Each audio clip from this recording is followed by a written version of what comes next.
If you want a new reason to give up sugar, or you're interested in new possible causes of depression, even autism, keep watching. But let's start with teeth.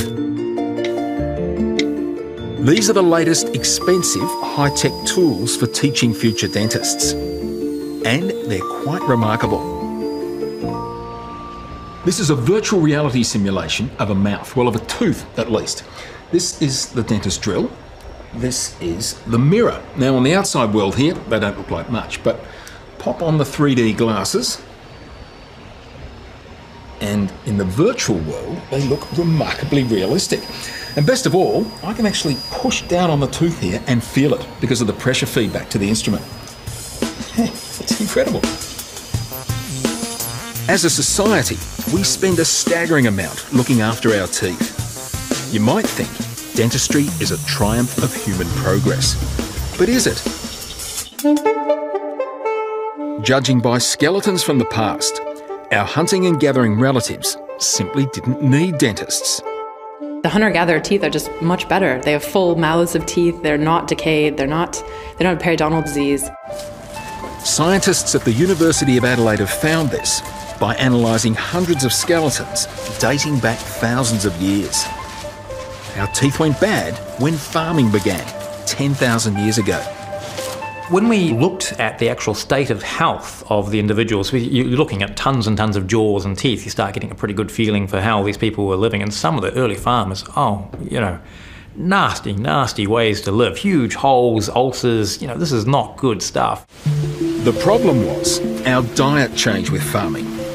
We began eating a lot of carbohydrates, like farmed grains, and sugary foods. It's a problem that's only got worse the more we've progressed. What you've got is almost a permanent disease state now in the Western mouth because of the amount of carbohydrate we're eating.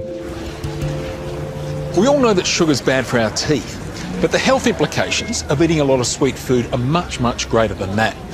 To understand them, you have to know about something called the human microbiome. It's the total collection of all the bacteria that live on us and in us. 90% of the cells that you're walking around with right now aren't yours. They're actually bacteria. You're only about 10%. So it's probably a better way of describing it as you being their human rather than them being your bacteria. There are communities of good bacteria on our skin, in our mouths and in our guts. And we're only now realising when these communities break down and change, our health suffers. Absolutely. I can't stress that enough. People have related these communities to anything from autism to obesity to depression. So really, we have to think of these organisms as impacting everything from our mental health to our, regular immune health. The concern is the communities of bacteria living in us today could be far from what we should naturally have. These communities change based on what we're putting in our body. And so a lot of the bacteria that we're finding in our bodies now are really associated with this high sugar diet. Bacterial communities are like any web of life. Change the basic food source and you get different bacteria living in the web. The question is, what are the natural communities we should have? Well, for the first time, researchers have been able to find out by examining old skeletons. This is the jawbone of a medieval person who lived in England. In fact, got around the streets of York about 800 years ago. Now, remarkably, that brown layer you can just see down the bottom there is tartar that is still preserved. In fact, so well preserved, scientists can extract the DNA from the bacteria in it.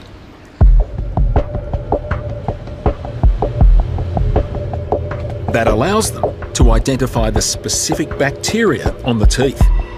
The researchers traced back to the hunters and gatherers of the Stone Age and discovered what we should naturally have in our mouths. The results were stunning.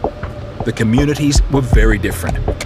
In the Stone Age, they even had bacteria these guys have in their mouths today. So we don't know why those bacteria are in our hunter-gatherer ancestors and not in our modern mouths, but it probably has to do with something of eating a lot more plants. But it was the sheer diversity of bacteria in hunter-gatherers' mouths that seemed to be the key to their health. When the first farmers turn up, we see a major change, a big decrease in the diversity of the bacteria which are present, and a whole bunch of pathogens, bacteria which are causing disease, suddenly spring into being. Researchers now believe The right colonies of bacteria are vital for keeping the whole body healthy in all sorts of ways. We are deliberately inoculated with our bacteria. As you pass through the birth canal, bacteria are present there specifically to get onto and into babies to allow them to digest food. Similarly, breast milk has bacteria in it. It doesn't need to be there, but it's specifically there to give to babies, to inoculate them, to give them the bacterial broth they need to start life and their immune system off. And again, progress may be hindering this. It's shown that babies that come from caesarean sections have quite a different bacterial diversity and a much lower bacterial diversity than children that are naturally born. Really, we should be inoculating babies with a full spectrum of bacteria early in life. Depression is another one. Rather than pills, it might be treated with doses of bacteria, according to preliminary studies. Where they've given these people probiotics. And so by giving them certain bacterial species, they could have changed the microflora, or at least changed how their immune system is recognizing the bacteria in the body. And then they've monitored their depression or anxiety through time. And when you do that, you do see it decreases or increases in their depression or anxiety, depending on what bacteria they're given. One I find really quite surprising is autism. They're even relating that now to decreased bacterial diversity in children, possibly as a result of overuse of antibiotics. Your bacteria might even be controlling your mind. It's been shown that they'll influence how much sugar you want to eat. You eat a lot of sugar, the bacteria that metabolize that sugar start demanding more sugar if you're not giving it to them, and you start feeling uncomfortable because there's a bacterial riot going on in your guts, and, well, if you eat sugar, you suddenly feel better. Could we develop simple bacterial remedies? We hope. We really hope. That's the idea, is that we can understand these communities enough and understand how we can change these communities and one day develop probiotics. So we could try to put a bacteria in your toothpaste and let you brush your teeth in the morning and have great microflora in your mouth that rest of the day. It seems unlikely dentists will be going out of business anytime soon, but the prospect of more natural mouth bacteria holds great promise.